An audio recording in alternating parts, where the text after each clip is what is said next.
ของแซ่บแล้วแต่ผู้มักครับมักไผมักมันแต่ละคนมักบ่คือกันมันก็คือความสุขที่คนเฮามีบ่ซ้ำกันนั่นล่ะครับ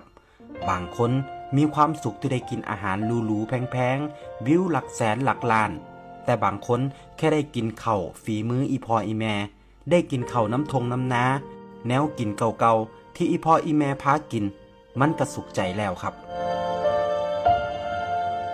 ต้นทุนวิถีชีวิตที่แตกต่างกันมันก็เฮ็ดให้คนเฮาสุขไผสุขมัน